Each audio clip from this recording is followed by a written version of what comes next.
quelqu'un, je ne sais pas si c'est un collègue ou un inconnu qui passait par là, m'a posé une question sous une de mes vidéos. Cette personne m'a demandé de parler du destin, du point de vue du christianisme. Sujet passionnant. Le destin, tel que c'est entendu dans la pensée des gens, c'est quelque chose qui nous enferme, quelque chose contre lequel on n'a pas vraiment d'action.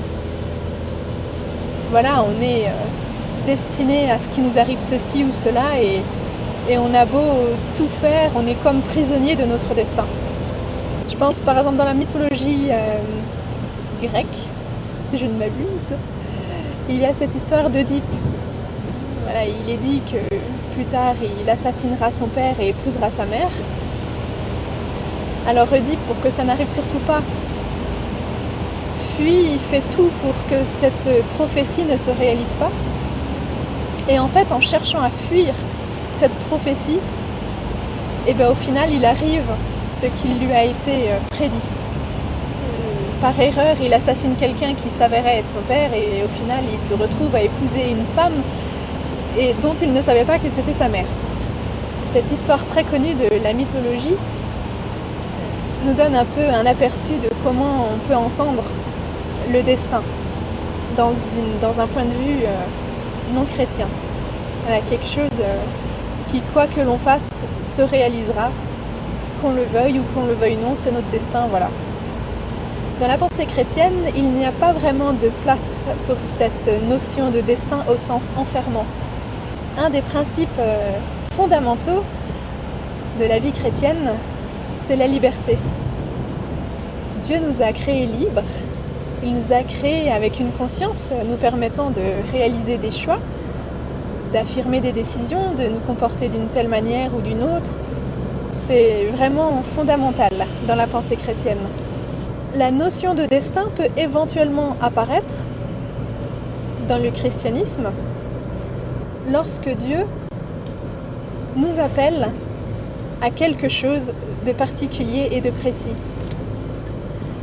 Du coup, on ne parle pas vraiment de destin, mais on parle plutôt de la notion d'appel. Voilà, Dieu nous appelle par exemple à aller en Afrique et lancer une œuvre humanitaire pour aider les orphelins, voilà, exemple.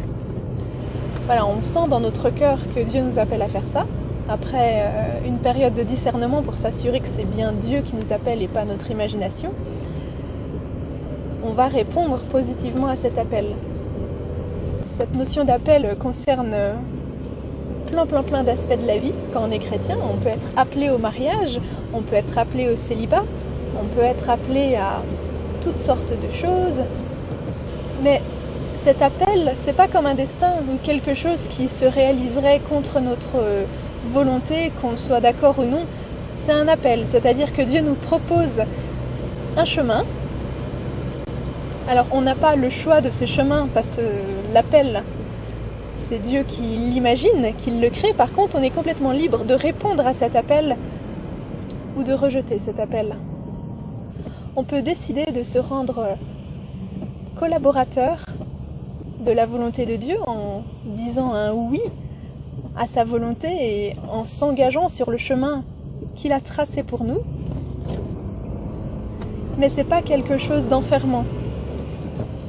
L'homme reste libre de dire oui ou non et d'accomplir ce destin, entre guillemets, auquel Dieu l'appelle. Il y a un dessin animé japonais très connu dont j'ai complètement oublié et le titre et l'auteur. Mais c'est un peu type manga. En fait, c'est un film que je n'ai pas vu. Je n'ai vu que la bande-annonce. Mais dans la bande-annonce, il y a eu une phrase qui m'a complètement marquée et qui, je trouve, illustre très bien le point de vue chrétien sur le destin. C'était « Tu n'es pas maître de ton destin, mais tu peux décider de l'accomplir ou non ». Donc voilà, pour ça, c'est exactement comme ça que je vois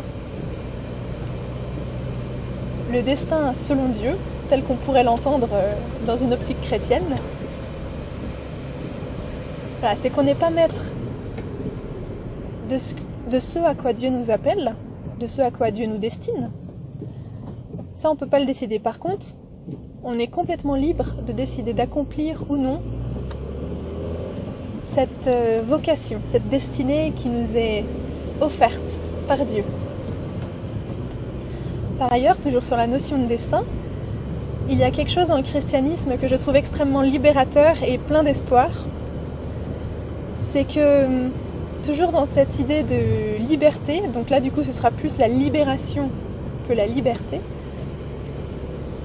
c'est que Dieu ne nous a pas seulement créés libres, mais il désire que nous soyons plus que libres, il désire que nous soyons libérés. C'est-à-dire que si nous naissons dans une famille avec une éducation, des schémas psychologiques qui nous programment en quelque sorte à agir d'une certaine manière ou à reproduire des schémas qui peuvent être toxiques. Voilà, il y a souvent des choses dans la vie, on a l'impression que ça nous formate un peu, ça nous condamne en quelque sorte, soit à l'échec, soit à reproduire un type de schéma.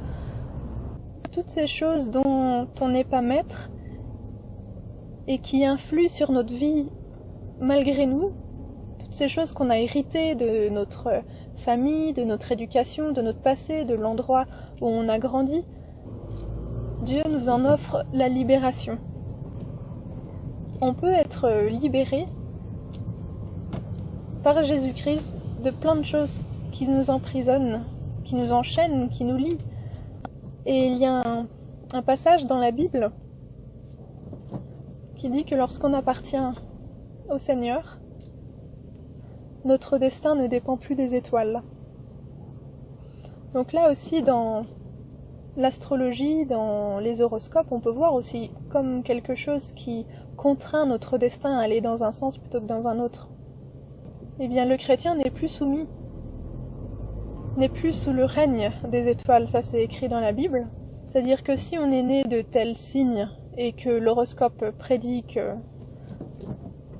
toutes les personnes de ce signe sont amenées à ceci ou à cela, à s'entendre avec telle personne de tel signe et à pas s'entendre avec telle personne de tel autre signe, tous ces trucs en rapport avec l'astrologie qui peuvent se vérifier parfois dans la vie des gens,